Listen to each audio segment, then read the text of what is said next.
access and having real librarians staffing our libraries. Definitely bringing back our elective classes, art, music, maybe some of our auto shop or wood shop classes as well, hugely important. English language learners, make sure that we are really focusing on those assessments and being able to move our students up as we're seeing how those assessments are going.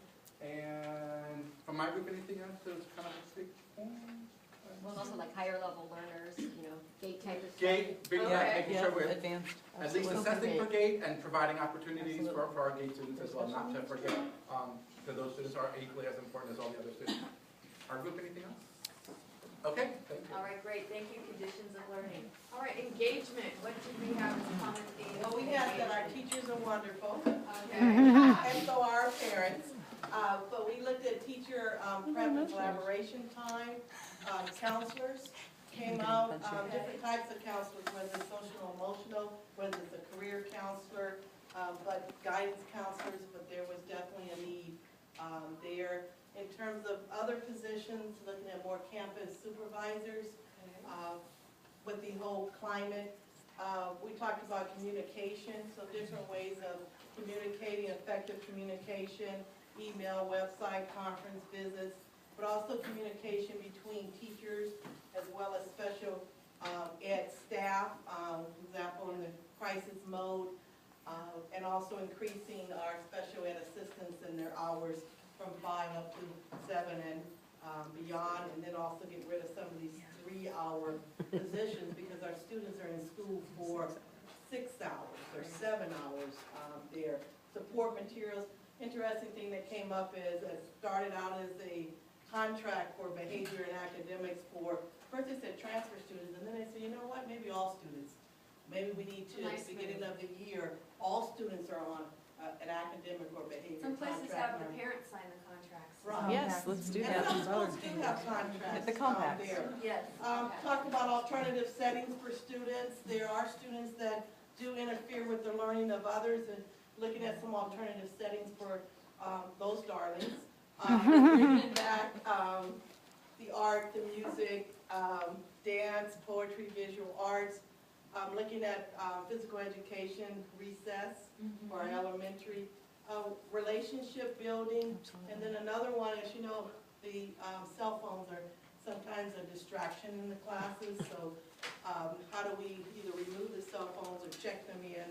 But there also was a discussion on if they have a cell phone, how can we make them a learning tool as opposed to a distraction in the classroom? So just have some conversation there, because they're gonna have them. Bring your own. But Fix fix the iPhones, apps that they can use to do problem solving, whether it's their calculator, whether it's they're searching for information in that sense. So we had a wonderful group, probably the best in the room. I have Stephanie.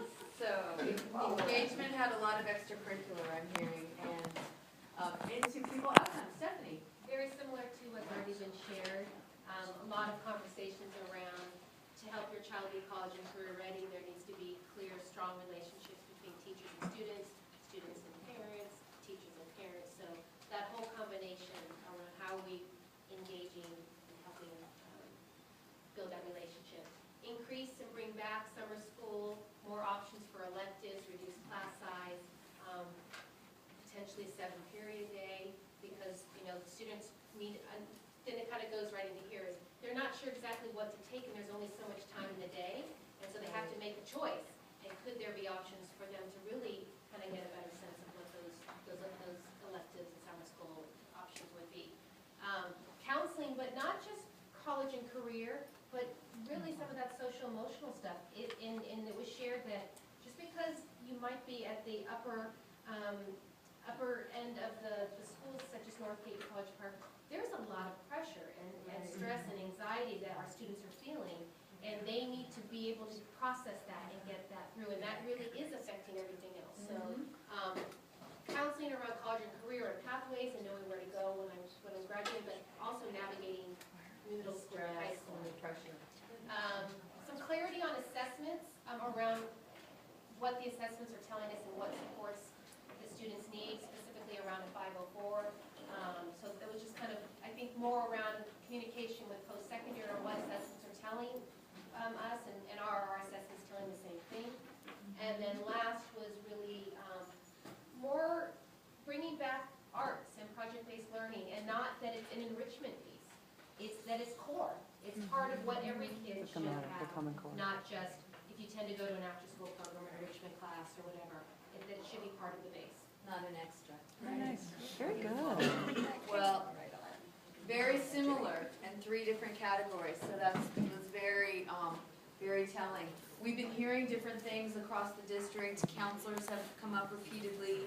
Extracurricular supports, as were mentioned here, relationships, and building that support at the campus. So we're pulling these things together. I also have a notebook in my office if you want to come look. I'm collecting all of it. We're in the process of putting it online, and we're going to be looking at putting, much like we did tonight, the different community groups in themes as well. And very similar, but I have to say at every meeting there has been something different and additional that has enriched the conversation, and tonight that happened most definitely. So thank you. I want to thank College Park Principal Paul Gabler, all of our principals who are here tonight. Thank you. Thank you all. Nice job. Nice Well job. represented. Nice job.